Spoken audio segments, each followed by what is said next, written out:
तो कहानी की शुरुआत होती है एक इंटरव्यू से, जो कि रेडियो पर एक आदमी चला रहा होता है। इंटरव्यू के अंदर एड एंडरसन नाम का एक आदमी मौजूद था, जिसका इंटरव्यू लिया जा रहा था एक खोई हुई पहली फिलीपीन साइलेंट हॉरर मूवी को लेकर, जो कि एड के दादाजी H.K. एंडरसन ने 1920 के दौरान बनाई थी। इस फिल्म का नाम था मानानंगल। अब इस फिल्म का नाम मानानंगल इसलिए है क्योंकि ये फिलीपीन के अंदर एक बहुत ही फेमस फोकलोर है, यानी बहुत ही खतरनाक एंटिटी होती है। लेकिन ये मूवी 1927 में कहीं खो गई थी। साथ ही साथ हमको बताया जाता है कि एड के दादाजी पर कुछ चार्जेस लगे थे, क्योंकि इनकी वजह से मूवी की एक्ट्रेस जिसका नाम स्टेला था, उसने खुद को खत्म कर लिया था। खैर, इसी बीच हम एड को भी देखते हैं, जिसके पास उसी फिल्म की रील्स थी और वो इस मूवी को रिस्टोर करना चाहता था। खैर, अब इसी बीच हम एड के बेटे सेरिल को देखते हैं, जिसकी आंख कुछ आवाज से खुलती है। वो नीचे आता है चेक करने के लिए, जहाँ पर वो अपने पिता के प्रोडक्शन रूम में जाता है, जहाँ पर वो एक बहुत ही भयानक सी स्पिरिट को देखता है। और ये इस मूवी का इंट्रो था। अब देखो, इस मूवी का नाम पोस्ट हाउस इसलिए रखा गया है क्योंकि इनका जो घर था ना, यानी कि सेरियल और एड का, वहाँ पर ये लोग मूवी वगैरह एडिट किया करते थे, तो इसलिए इसको पोस्ट हाउस कहा गया है। खैर, कहानी अब आगे बढ़ती है, जहाँ पर हम सेरियल को देखते हैं, जो कि अब काफी बड़ा हो चुका है। और अब सेरियल की एक बेटी भी है जिसका नाम रिया होता है। अब मैं थोड़ा सा आपको एंडरसन परिवार के बारे में समझाना चाहूंगा। तो ये परिवार पूरी तरह से फिल्म मेकिंग से जुड़ा हुआ है, यानी कि जनरेशन से एंडरसन मूवी बनाते आ रहे हैं। लेकिन सेरिल जो है वो फिलहाल एडिटर है, मूवीज पर काम नहीं करता। वो मूवीज को छोड़कर कमर्शियल एडिटिंग का काम करता है, और अभी वो एक कमर्शियल को ही एडिट कर रहा होता है। लेकिन दिक्कत ये थी कि इसे बीच कुछ एरर आना शुरू हो जाते हैं और ये एडिटिंग कंप्लीट नहीं हो पाती। और इस चीज का इल्जाम सेरिल जो होता है वो अपने जूनियर जेफ पे लगा रहा होता है कि उसने ठीक से काम नहीं किया है या फिर कुछ तो गड़बड़ करी है। लेकिन अल्टीमेटली ऐसा बिल्कुल भी नहीं था। सीन यहाँ पर ये था कि वो अपने एडिटर यानी कि जूनियर को ये काम देना ही नहीं चाहता था, और इसी वजह से उसे ये काम ड्रॉप करना पड़ता है। लेकिन उसकी क्लाइंट का उसके ऊपर दबाव ये था कि कल तक उसे इस प्रोजेक्ट को किसी तरह भी कंप्लीट करना होगा। और उसकी क्लाइंट ये भी कहती है कि उसे जेफ के ऊपर भरोसा करना चाहिए, और अगर वो इस काम को नहीं करना चाहता या फिर उसके ऊपर कोई प्रेशर है तो वो अपने जूनियर पर भरोसा कर सकता है। लेकिन क्लियरली हम देख सकते हैं कि सिरिल जो था वो किसी और के ऊपर भरोसा करना नहीं चाहता था। और यहाँ पर एक चीज और थी कि उसे कमर्शियल एडिट करने में कोई भी इंटरेस्ट नहीं होता, यानी कि उसको मूवीज ही एडिट करनी थी, सब कुछ करना था, लेकिन किसी वजह से वो ऐसा नहीं कर रहा होता। खैर, ऊपर से उसके सारे काम भी बिगड़ रहे थे। खैर, इसके बाद में हम सेरिल को उसके पोस्ट हाउस पर देखते हैं, जहाँ पर सेरिल अपने पिता की फोटो देखकर उनको गाली दे रहा होता है, क्योंकि वो अपने पिता से बहुत नफरत करता था। अब इसके बाद में वो काम करने लगता है कि तभी हम उस खोई हुई फिल्म की एक क्लिप को देखते हैं, जिसमें एक स्पिरिट को दिखाया जाता है, और ये वही स्पिरिट थी जिसे सेरिल ने बचपन में देखा था। वो स्पिरिट इधर उधर घूम रही होती है और फिर अचानक गायब हो जाती है, और एकदम से वो स्पिरिट स्क्रीन के सामने आ गई थी। जिसके बाद सेरिल की आंख खुलती है, जहाँ पर उसकी बेटी रिया उसके सामने थी और वो अपने पिता से मिलने आई थी। और यहाँ पर हम रिया के एक इंटरव्यू को भी देख पाते हैं, या फिर ये कहें कि एक रील को देखते हैं, जहाँ पर स्टूडेंट उससे काफी इम्प्रेस हो रखी थी, क्योंकि वो एंडरसन परिवार से थी, और सब उससे पूछ रहे होते हैं कि उनकी मूवीज कब आने वाली है। लेकिन वो यही कहती है कि उसके पिता जो है वो मूवी वगैरह में काम नहीं करते और वो खाली कमर्शियल एडिट करते हैं, लेकिन वो खुद यहाँ पर मूवीज पर काम करना चाहती थी। अब रिया जो होती है वो फिल्म मेकिंग करना चाहती होती है, अपनी फैमिली की लेगेसी को आगे बढ़ाना चाहती थी। बेसिकली देखा जाए तो पूरा परिवार जो था, उनकी यहाँ पर जो लेगेसी थी वो डाउनग्रेड होती चली गई थी। खैर, अब रिया और उसके ब्रदर आपस में बात करते हैं कि इसी बीच रिया अपने ग्रैंडफादर एड के बॉक्स को चेक करती है, जिसमें से एक पूरी फिल्म रील निकलती है, और ये फिल्म रील उसी मूवी मानानंगल की थी। और इसको देखकर रिया काफी एक्साइटेड हो जाती है। वो अपने पिता को इस रील को असेंबल करने के लिए बोलती है, लेकिन उसके पिता इसके लिए राजी नहीं होते, क्योंकि कई सालों पहले उसके पिता एड ने भी कोशिश करी थी और उससे ये हो नहीं पाया था। और आपको ये बात भी समझ में आई होगी कि जो सिरिल था ना, उसको ये स्पिरिट जो थी वो बचपन से दिखती आ रही थी, जिसके चलते वो इतना डर चुका था कि वो इस मूवी वो एडिट नहीं करना चाहता था। खैर, अब यहाँ पर एड जो थे वो इस रील को अपने बेटे के लिए छोड़ कर गए थे। तब रिया कहती है कि उनके हाथों में पूरी हिस्ट्री है, क्योंकि ये फिल्म फिलीपींस की पहली साइलेंट हॉरर मूवी है, जैसे कि नॉसफेराटू थी। लेकिन उसके पिता उसे साफ इनकार कर देते हैं और उससे ये कहते हैं कि उसे कमर्शियल बनाना है, और ये सुनकर रिया नाराज होकर वहां से चली जाती है। खैर, अब वो अपनी माँ से बात करने लगती है। यहाँ पर हम ये भी जान पाते हैं कि सेरिल और उसकी बीवी जो है वो साथ में नहीं रहते थे। मीनवाइल सिरिल अपने पिता के आखिरी मेल्स को देखता है, जिसके अंदर मल्टीपल मेल्स थे, और उसमें लिखा हुआ था कि वो जानता है कि वो इसे देख रहा है और तुम्हें रील्स को चलाना होगा, सारी की सारी रील्स को, और मैंने दोबारा तुम्हारी माँ की आवाज सुनी है और अब ये रुक नहीं रहा है, और ये सब तुम्हारा है, गुड बाय। बेसिकली ये सारी मेल्स उसी रील्स के बारे में थी। अब यहाँ पर हमें कुछ चीजें और पता चलती हैं। दरअसल एड को मरे हुए ज्यादा वक्त नहीं बीता था और हमको ये भी पता लगता है कि एड कैसे खत्म हुआ। यहाँ पर सिरिल एक आर्टिकल देखता है जहाँ पर नैशविल में एक आदमी की लाश मिली थी जिसने खुद को खत्म कर लिया था। लेकिन हैरान कर देने वाली बात ये थी कि वहाँ से कोई भी खुद को खत्म करने वाला नोट नहीं मिला था और ये खुद को खत्म करने वाला इंसान कोई और नहीं बल्कि एडी था। और उसकी बॉडी के पास हम उसी रील को भी देख पाते हैं और मरने के बाद ये सारी रील सिरिल के घर पर कोरियर करवा दी गई थी। आर्टिकल से हमको यही पता लगता है कि एर ने कई सालों पहले अपनी बीवी को खत्म कर दिया था और इसी वजह से सिरिल अपने पिता से नफरत करता था। अब दूसरी ओर हम रिया को देख पाते हैं जो कि अपनी माँ से बात कर रही थी और उसकी माँ उसे अपने साथ रहने के लिए बोल रही होती है और वो अक्सर उसके पिता यानी कि सिरिल से उसे दूर रहने के लिए बोला करती थी। लेकिन रिया को उसके डैड की कंपनी काफी पसंद थी। तब उसकी माँ उसको ये कहती है कि वो अपने डैड पर नजर रखे और वो यहाँ पर शराब पीने न लग जाए। जिसके बाद वो पोस्ट हाउस में जाती है जहाँ पर रिया को कोई भागते हुए दिखता है। ये देखकर वो काफी हैरान हो गई थी कि तभी पीछे से सिरिल का जूनियर यानी कि जेफ आ जाता है। जेफ उसके पिता का असिस्टेंट होता है और वो भी एक एडिटर ही था। दूसरी ओर हम सिरिल को देखते हैं जो कि उस पुरानी रील को देख रहा था और उस रील के अंदर वही मूवी की भूत भी होती है जो कि उसको बचपन में दिखाई दी थी। अब अचानक से वो सामने अपने उसी एंटिटी को देखता है और काफी डर जाता है लेकिन वो अचानक गायब हो जाती है। ऐसा लग रहा था कि जैसे ये रील और मूवी शापित हो। खैर फिर वहाँ पर उसकी बेटी और जेफ आते हैं। अब सिरिल जो होता है वो जेफ से उस कमर्शियल के एडिटिंग के काम की प्रोग्रेस के बारे में पूछता है और अपनी बेटी से कहता है कि स्टूडियो की चाबी कहाँ पर है क्योंकि वहाँ से उसे मोवियोला लाना होगा क्योंकि अब वो उसके पिता के आखिरी काम को खत्म करेंगे, मतलब कि उस ओल्ड मूवी को असेंबल करेंगे और एडिट करेंगे। यहाँ पर मोवियोला असल में ओल्ड डिवाइस हुआ करता था जिसमें पुरानी मूवीज को एडिट किया जाता था। ये सब सुनकर उसकी बेटी रिया तो काफी खुश थी क्योंकि वो हमेशा से यही चाहती थी। फिर इसके बाद वो लोग स्टूडियो जाते हैं जहाँ पर एर भी काम किया करता था। रिया को हम बहुत ज्यादा एक्साइटमेंट में देख पाते हैं। फिर वो मोवियोला को लेकर बाहर आते हैं और एक स्टूडियो रूम के अंदर रख देते हैं। जिसके बाद सिरिल रिया से बात करता है। वो उसे अपने पिता के बारे में बताना चाहता था कि वो कैसे इंसान थे लेकिन अचानक से वो कुछ सोच कर रुक जाता है। तभी हमको एक फ्लैशबैक दिखाया जाता है जहाँ पर उसी एंटिटी ने उसकी माँ का सर पकड़ा हुआ था और ये सब सिरिल ने खुद देखा था। लेकिन ये बात काफी पुरानी थी इसलिए उसको कुछ भी ठीक से याद नहीं होता। मतलब हो भी सकता है कि एर ने अपनी बीवी को नहीं मारा होगा यानी कि सिरिल की माँ को, और हो भी सकता है कि शायद उस एंटिटी ने ऐसा किया होगा। फिर इसके बाद सिरिल और रिया दोनों मन लगाकर काम करने लगते हैं। बाप बेटी दोनों काफी मेहनत कर रहे होते हैं और वो एडिटिंग का काम भी शुरू कर देते हैं जिसमें रिया काफी जुटी हुई थी अपनी पूरी ताकत से। इसके बाद रिया जितनी भी फिल्म एडिट हुई है उतनी फिल्म को देखने लगती है क्योंकि ये एक साइलेंट फिल्म थी नॉसफेराटू क्लासिक फिल्म की तरह, और इसलिए इस फिल्म में किसी ने कुछ नहीं बोला था और सारा खेल यहाँ पर एक्टिंग का था। फिर अब रिया इस फिल्म को देख रही होती है कि तभी उसके पिता सिरिल भी आकर उस मूवी को देखने लगते हैं। लेकिन तभी इसी बीच उस एंटिटी की एंट्री होती है जिसको देखकर सिरिल काफी अनईजी फील करने लगा था। वो थोड़ा सा परेशान हो गया था। उसकी बेटी उनसे पूछती भी है कि क्या हुआ। तब वो ये कहते हैं कि वो इसकी एक क्लिप को फोन में रिकॉर्ड करके उसे भेज दे और वो इस क्लिप को वेरीफाई करने के लिए अंकल रुएल के पास भेज देंगे। अंकल रुएल सिरिल के ही अंकल थे और उन्हें भी ये मूवी देखनी थी। लेकिन रिया कहती है कि वो इसे कंप्यूटर से डायरेक्ट भी सेंड कर सकते हैं। लेकिन यहाँ पर इस बात से सिरिल काफी चिढ़ जाता है। वो कहता है कि जितना बोला गया है उतना करा जाए। बेसिकली सिरिल यहाँ पर इस एंटिटी से डर चुका था। फिर इसके बाद सिरिल जब अकेला काम कर रहा होता है तब उसे पीछे किसी की होने का आभास होता है। पहले उसको लगता है कि वहाँ पर रिया होगी लेकिन यहाँ वो हेलुसिनेट कर रहा था। अब वहाँ पर उसे अपने डैड एर दिखाई देते हैं जो कि उसे बातें सुना रहे थे क्योंकि बचपन में उसके डैड बहुत सख्त थे और वो उसे अपनी चीजों को छूने तक नहीं देते थे। ये सब हेलुसिनेट करते हुए वो थोड़ा सा डर गया था, घबरा गया था और उसके पास्ट का जो ट्रॉमा था ना वो ट्रिगर हो चुका था और इसलिए वो फ्रिज के पास जाता है वाइन पीने के लिए। जबकि यहाँ पर रिया की माँ ने मना किया था कि अपने पिता को वो रोके कि वो वाइन वगैरह ना पिए। खैर वहीं पर रिया और जेफ बैठे हुए थे। अब वो रिया को अपने साथ ले जाता है और जेफ को सख्ती से बचा हुआ काम पूरा करने के लिए बोलता है। और यहाँ पर मुझको ऐसा फील होता है कि शायद से हो सकता है कि इन आवाजों को और इन हेलुसिनेशन को दबाने के लिए सिरिल जो था वो हमेशा से वाइन पीता होगा जिसके चलते उसकी बीवी उससे अलग रहती होगी।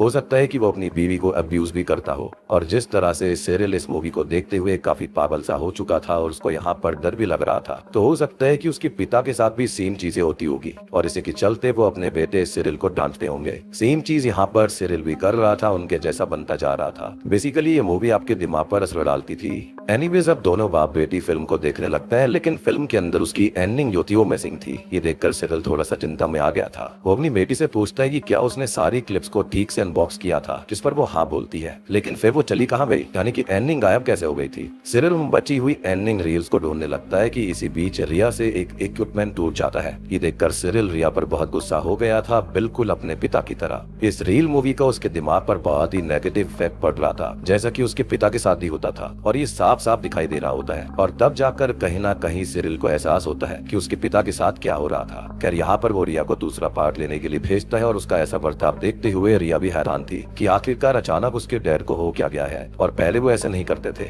इसके बाद रिया उस दूसरे पार्ट को हर जगह ढूंढने लगती है। अब इसी बीच दूसरे पार्ट को ढूंढते वक्त उसके ऊपर वही मैन एंड एंगल मूवी की एंटिटी गिरती है, जो कि असल में प्रॉप था। लेकिन इसको यहाँ पर होना ही नहीं चाहिए था, क्योंकि ये कई सालों पहले की मूवी में इस्तेमाल हुई होगी। तभी वहाँ पर सिरिल आता है और रिया वो कहता है कि उसे इतनी देर क्यों लग रही है, और पार्ट को बनाने लग गई है क्या वो। तब रिया उसे वो प्रॉप दिखाती है, जिसको देखकर वो भी हैरान था, क्योंकि यहाँ पर इसे होना ही नहीं था। लेकिन इसके बावजूद वो उसको इग्नोर कर देता है और दोबारा अपने काम में लग जाता है। अब यहाँ पर ये जो मैन एंड एंगल है वो असल में एक क्रीचर है, और ये फिलीपींस फोकलोर का हिस्सा है। और यहाँ पर माना जाता है कि एक ऐसी एंटिटी होती है जो कि रात में निकलती है, और इसका ऊपर का हिस्सा और नीचे का हिस्सा अलग अलग हो सकता है। जैसे कि क्रासो होता है ना, बिल्कुल थाईलैंड फोकलोर एंटिटी जो है बिल्कुल उसी तरह की ये होती है। बस यहाँ पर ये बात है कि इसके विंग्स भी होते हैं। खैर अब यहाँ पर इनको ये मिसिंग क्लिप मिल गई थी और वो उसे रेडी करने में लगे हुए थे कि तभी वहाँ पर जेफ आ जाता है, जिसकी अभी भी क्लाइंट से बात हुई थी, और उसे काम चाहिए था कॉमर्शियल वाला जल्दी से जल्दी। लेकिन सिरिल जो था वो किसी और काम में व्यस्त हो रखा था।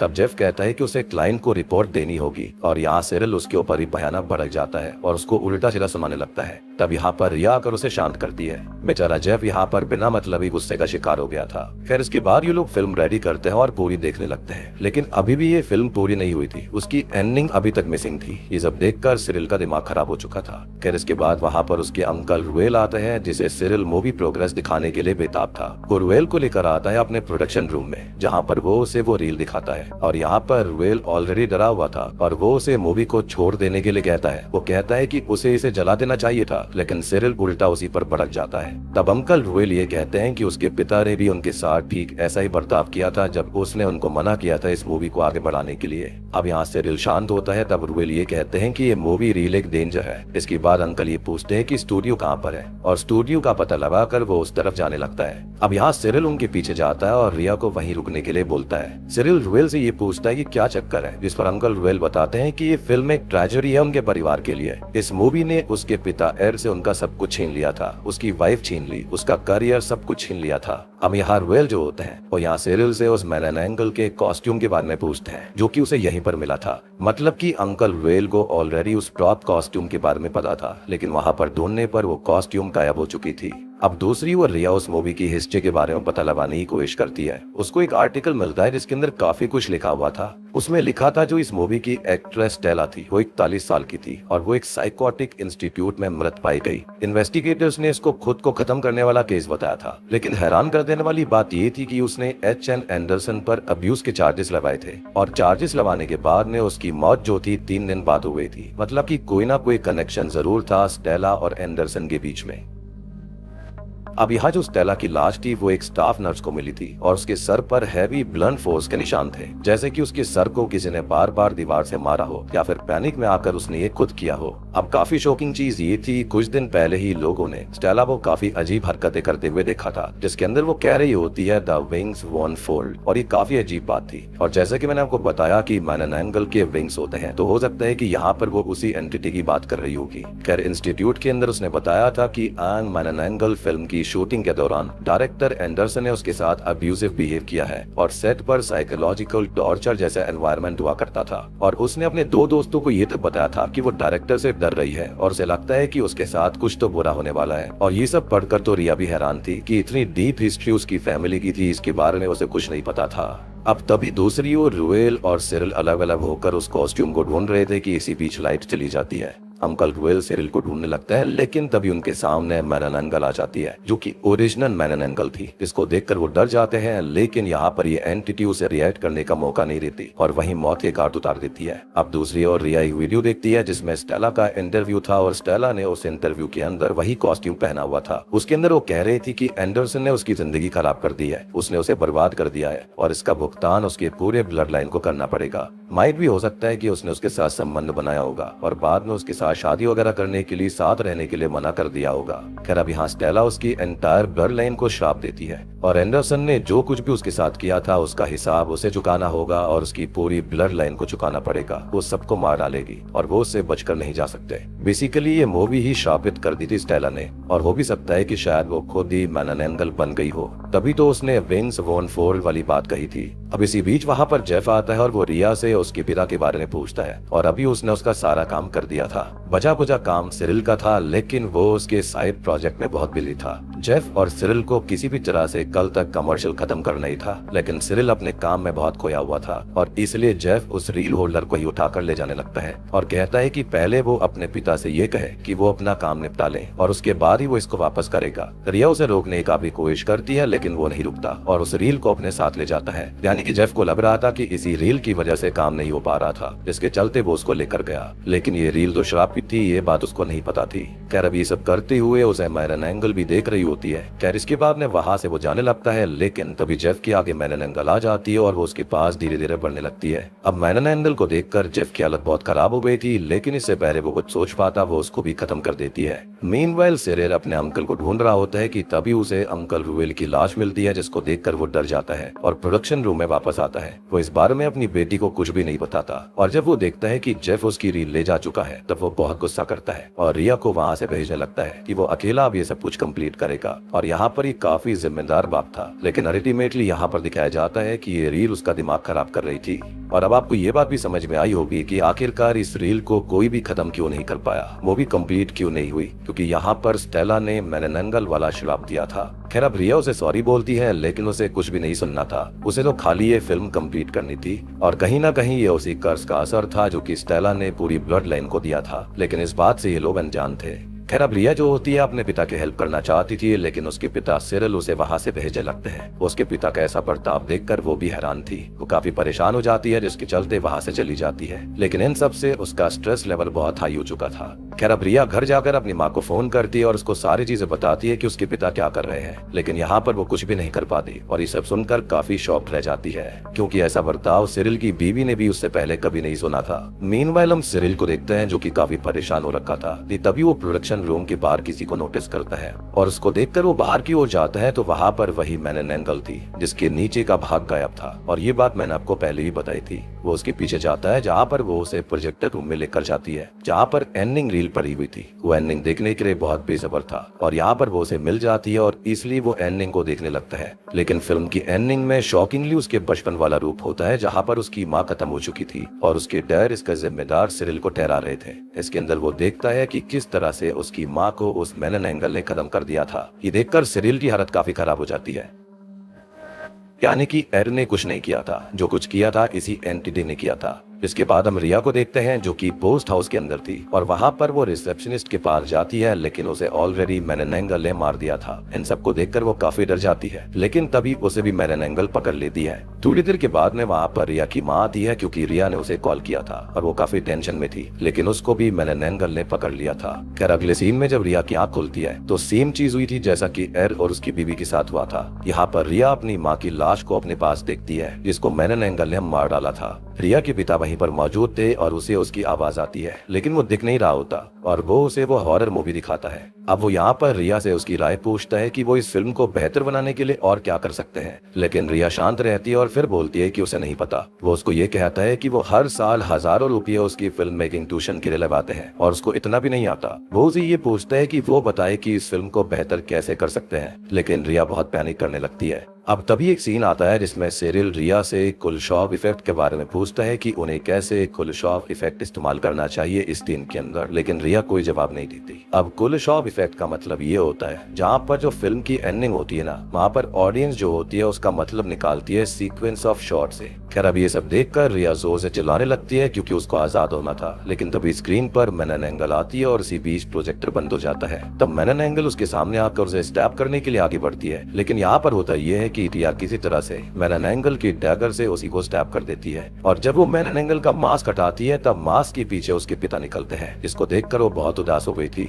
बेसिकली वो जो प्रॉप था, वो कॉस्ट्यूम जो था, वो यहाँ पर उसके पिता ने पहन लिया था, क्योंकि यहाँ पर मैनन एंगल ने उसे पूरी तरह से पदस्थ करके रखा हुआ था। अब यहाँ पर उसके पिता सिरिल कदम होने से पहले ये कहते हैं कि वो इस शरीर को जला दे, जो कि सेम बात यहाँ पर सिरिल के पिता एड ने कही थी। और अब आपको समझ में आया होगा कि क्यों एड ने यहाँ से दूर जाकर खुद को खत्म किया था, ताकि उसके परिवार पर और सिरिल पर कोई आंच ना आए। खैर यहाँ पर उसके पिता अपना दम तोड़ देते हैं, जिसके बाद रिया जो होती है अपने पिता को गले लगाकर रोने लगती है। अब सीन बदलता है जहाँ पर रिया उन रील्स को जला रही थी। वो रील्स को जलाकर एक जगह बैठ जाती है, लेकिन तभी वो देखती है कि मैनन एंगल फिल्म यूट्यूब पर अपलोड हो रही थी। और ये काफी अजीब बात थी क्योंकि ये तो उसने किया नहीं था, मतलब कि ये कर्ज फिल्म अब लो तब भी पहुंच जाएगी। और ये सब कुछ किसी और ने नहीं बल्कि ये किया था उसके ही पिता ने, जो कि पोजीशन में आकर किया गया था। कि मैनन एंगल समझ गई थी कि इस बार रील्स को खतरा है, तो उसने इस बार इस मूवी को यूट्यूब के ऊपर अपलोड कर दिया, यानी कि खुद को ऑनलाइन फैला दिया था। और ये कर्ज अब ऑनलाइन फैल चुका था। खैर अब इसके बाद हमें मूवी के आउटरो में बताया जाता है कि मैनन एंगल नाम की फिल्म वाकई फिलीपींस की पहली हॉरर मूवी थी, लेकिन इसकी आज तक एक भी कॉपी नहीं मिल पाई और ये फिल्म पूरी तरह से कहीं पर खो गई, यानी कि ये मूवी श्रापित वाकई में।